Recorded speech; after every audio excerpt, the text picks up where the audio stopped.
You are watching TFI. Greetings, welcome to TFI, where we are creating another interview with the class speakers from Autodesk University 2019, all part of Autodesk's special class track that they're doing for Inventor's 20-year anniversary. To commemorate its birthday, they're putting on a special class track with some carefully selected classes for the Inventor product line. And today we are on the line with Mike and Steve Hilvers from Unverferth Manufacturing.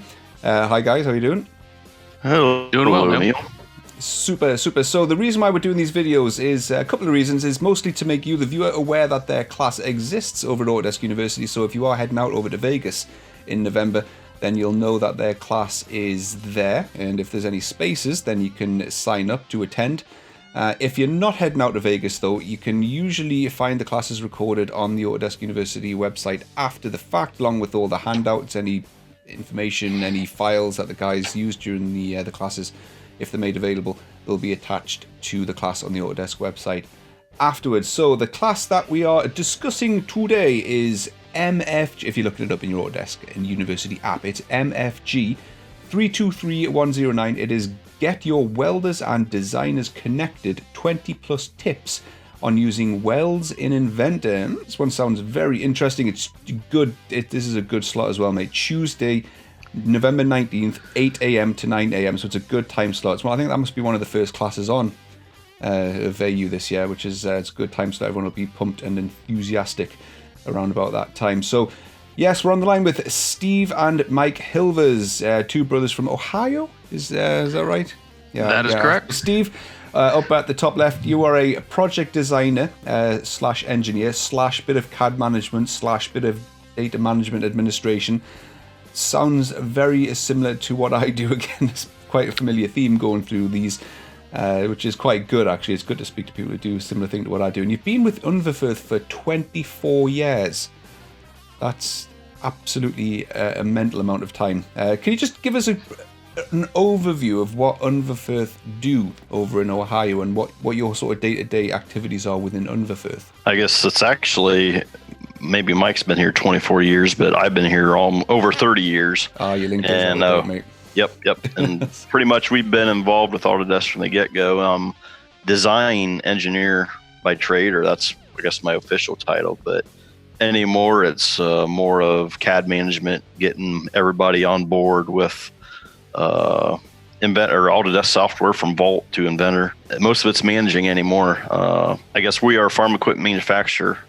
We build anything that you basically pull behind a tractor. Yeah. Whether you realize it or not, probably at some point, if you consume food, which I assume most people do, our equipment's probably touched the grain that you eat or using ethanol products at some point throughout that, I guess, grain's life. So we have an influence about every aspect of the world. So, wow. But yeah, been with over 30 years, always trying to find out what's better and what Autodesk is coming out and how we can implement it and make our team more efficient. That's amazing. That's same to you, Mike. So according to your LinkedIn, design engineer slash CAD manager. So I guess do you guys have a sort of dual input into the CAD management within Unverferth? Yeah, so Steve pretty much does the Vault side of things. I do the Inventor side of things. I also do the deployments, the rollout of all the Inventor, all the customizing. Also deploy the Vault clients out on the PCs. So I kind of handle that end of things. And like I said, Steve takes care of the actual data management, the Vault end of things, and keeping us up to speed with change notices and items and everything on that side. Awesome. So what kind of size user base do you guys manage? Is it a single site, multi-site deployment? Yep, we've got 3 sites. We've got 2 here in Ohio, about 20 minutes apart. And then we also have a facility out in Iowa. There's a design group out there as well. Steve can give a little more details on the Vault, but we pretty much want to work out of one database. And then we have file store at each location just to keep speeds tolerable for the guys. Oh, so you got file store replication between the 3 sites. Yep, we've been through about every flavor of replication that Vault can offer, and we're settled on a Autodesk Vault file store right now. And basically, our Iowa plant is using that. That's actually replication of the file store and they're hitting any database hit comes back locally to our corporate headquarters in Ohio. So, but yeah, I mean, we've basically got actually 3 separate design teams, but they really function as one with Vault. It's something we always dreamed of, and it makes us efficient. Reuse of data, it just makes everybody's job easier. We can just reuse designs that other plants may have utilized. So yeah, you say there that you've went through all the flavors of replication. I assume because you've settled on file store replication that you started to hit the issues with file ownership issues and yes, 2 people creating items and numbers at the same time on different sites. And yeah, it's unless it's absolutely critical, I can totally understand why you've went to file store replication, because it's a bit of a chew to manage that sort of stuff. Yep, I agree. Ownership was, I mean, it was at the time when they first came out, was the only option we had, and it worked. It's just maybe if the network would hiccup or they lose connection amongst the servers, then it was more of an obstacle, and ownership is a little bit of an obstacle, but it worked. I mean, for some corporations that when they, I guess we're dealing just primarily in North America, United States, but if you're around the world, I think owner or file or database replication is a viable option. Yeah. All right, so on to your classmate. It's get your welders and designers connected, 20 plus tips on using welds in Inventor. So the learning objectives, which I'll have on screen right now, which is the main bullet points of what the guys are hoping to deliver in the class, is they're going to give an overview of what the weld environment is and how to quickly get started with welds in Inventor. See all that you can do to welds, from model-based geometry to adding those same symbols to your 2D print. See how one company has implemented welds into their assemblies, and sharing the 3D models with your manufacturing team. So what was the motivation behind wanting to do a class on welds and Inventor? Is something happened sort of within your history or within your experience which has kind of sparked a realization that the welding environment within Inventor is maybe underused or not very widely understood and appreciated? Is there sort of like a eureka moment which made you think this is actually better than a lot of people really think it is? You kind of hit it right on. There's not a lot out there on welds. They introduced them. There hasn't been a real lot of love given to it since they added it into Inventor.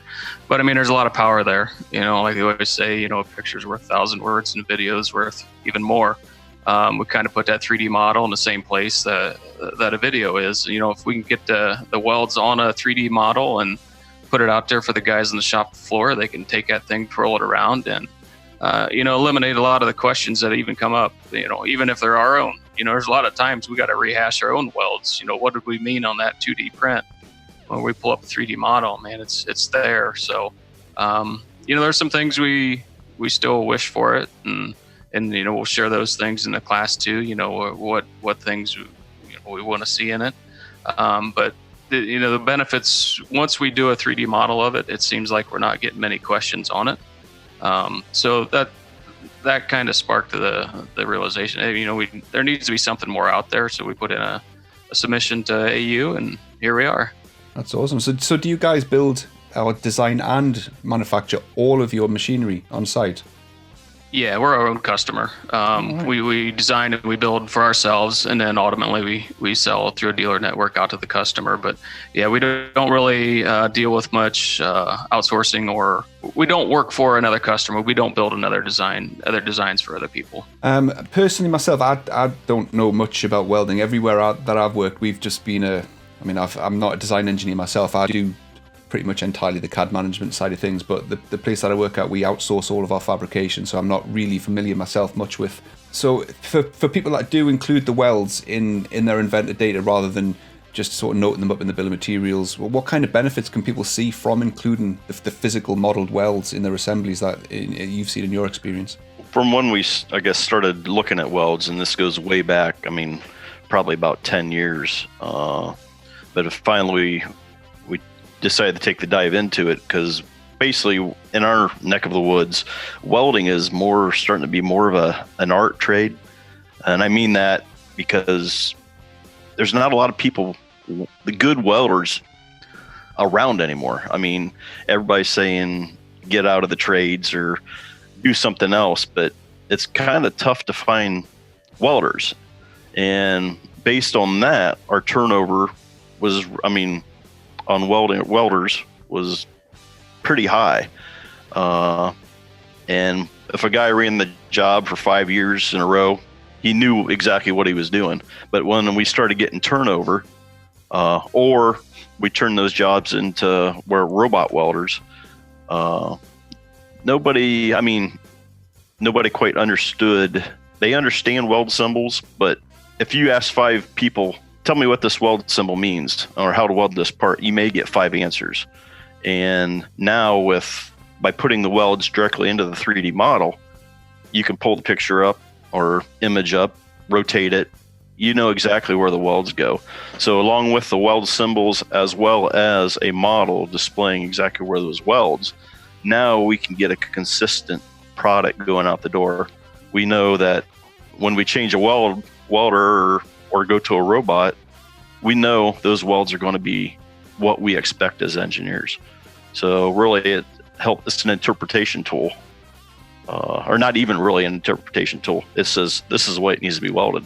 So that's kind of what pushed us down this road to help basically communicate welds to the floor. So I guess that leads me on to the next question, which is kind of putting you on the spot a little bit for an answer. But can you think of any particular occasions where using the welds in Inventor and including them in the 3D models actually solved a problem or highlighted an issue that you wouldn't have otherwise have seen if you weren't creating those welds prior to it hitting the shop floor? I would say primarily just consistency. You put a weldment together and you know when it goes out that door, when the welder's welding it, they're going to get a consistent product going when they're done at that operation or that stage. So consistency is the main thing. And we see shift changes when you go from first shift to second shift.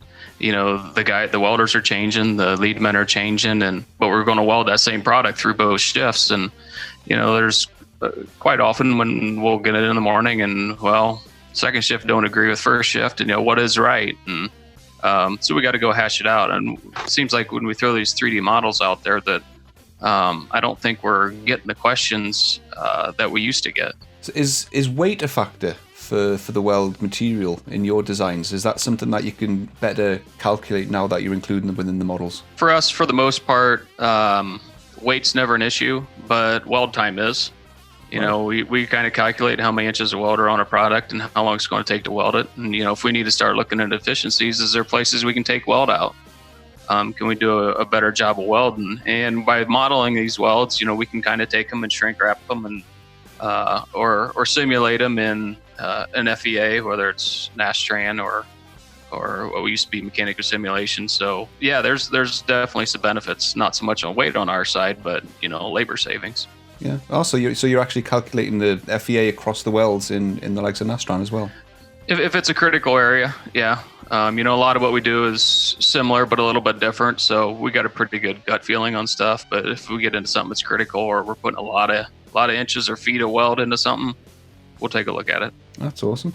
So in the class the description of the class, you say that you've got 20 plus tips on using welds in Inventor, and I imagine a lot of these are probably born out of your own hands-on experience from using Inventor in the welding environment over a long period of time. What are you hoping, after delivering these 20 plus tips and sort of projecting your experience onto the people who are attending the class, what are you most hoping that they walk away from the class with? We're hoping, one, to get them enthusiastic, get them enthused about welds, and letting their welds do the communicating, talking, the communicating for them.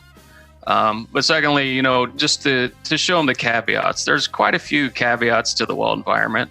It hasn't been refined. So we're hoping to maybe get a few more people on the bandwagon and help with the idea station and from that aspect too. But hopefully to show those people the quirks that are there, or the little things you can do to get through a problem area, and help them make their company more efficient.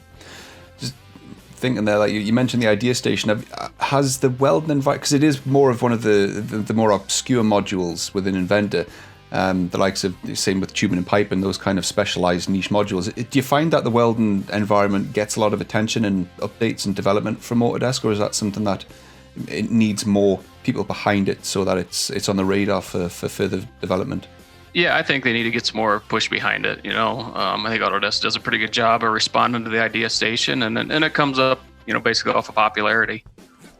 So, if we can get a little more attention to welds and get a little more people to see them and understand them, and we're hoping that maybe we can build that the following a little bit more.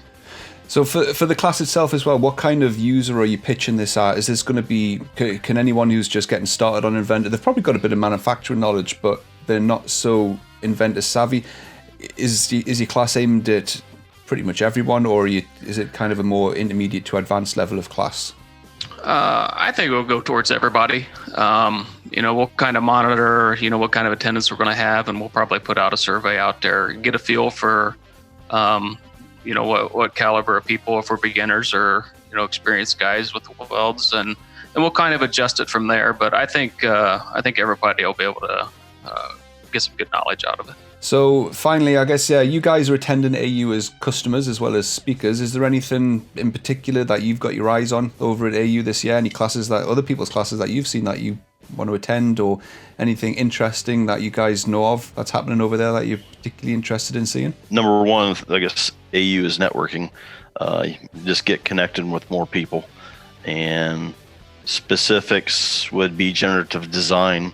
That's a really, if you want to take weight out, you mentioned weight earlier, but taking weight out of a product, and with additive manufacturing, that's definitely something that really piques our interest. Yeah, I think generative design is going to be the next big, revolution, and I think the CAD world, the design world, like Steve said, and not so much just additive manufacturing, but able to, if we can get to a point where we can manipulate that into, whether it's burnt laser parts, or, if we can correlate it with our type of manufacturing that we do, it's going to be a pretty big revolution, I think.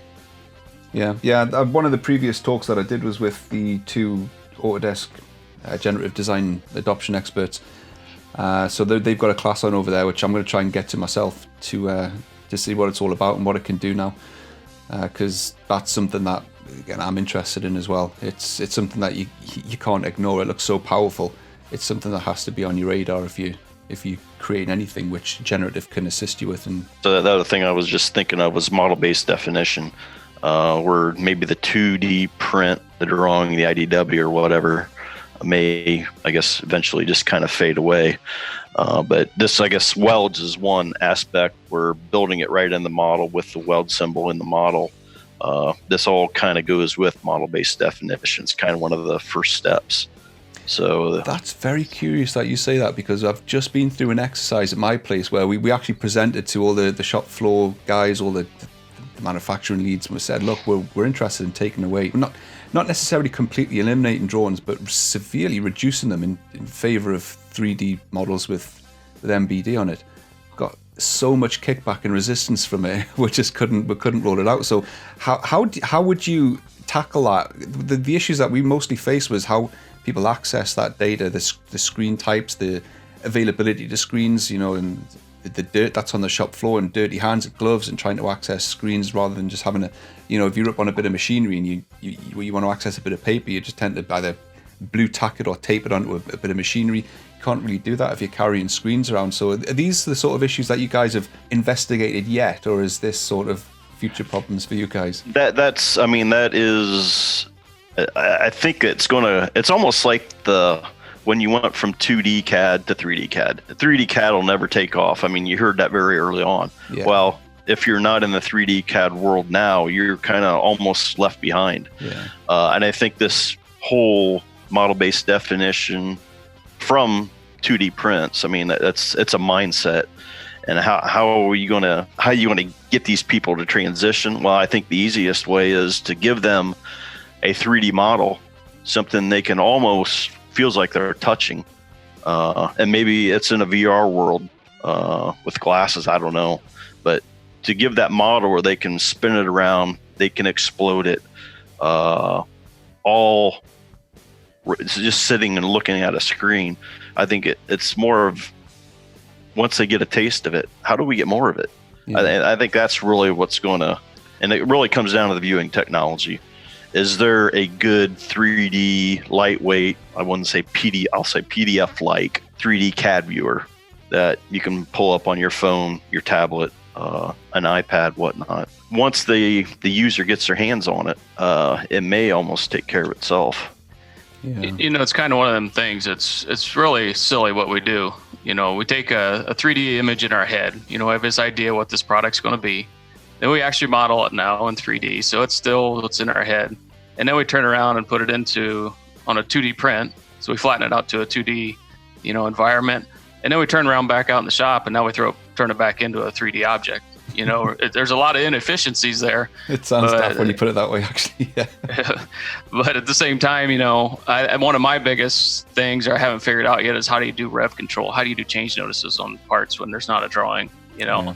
I think that might be one of the bigger humps we're going to have to get over to take that on. And we're going to more CNC stuff anyway. So, we're picking up using the 3D model, to program our machines. So we're kind of halfway there already. Yeah, that's exactly the issues that I was coming across. I found that Fusion Team was a good way of being able to mark up something and get that markup back into where it came from. But then it's trying to filter that back through into Vault and then find its way to the change order that it came from. And yeah, there's all kind of challenges there. But yeah, Fusion Team looked like one of the best options available today.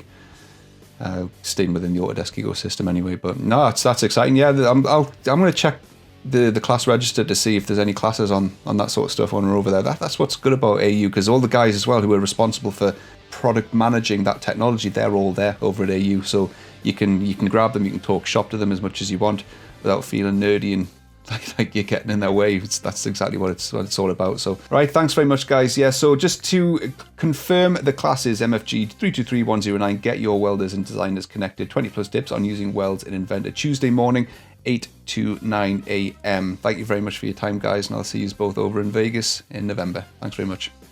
Thank you for the opportunity. Hopefully see you in our class. Thanks, everyone.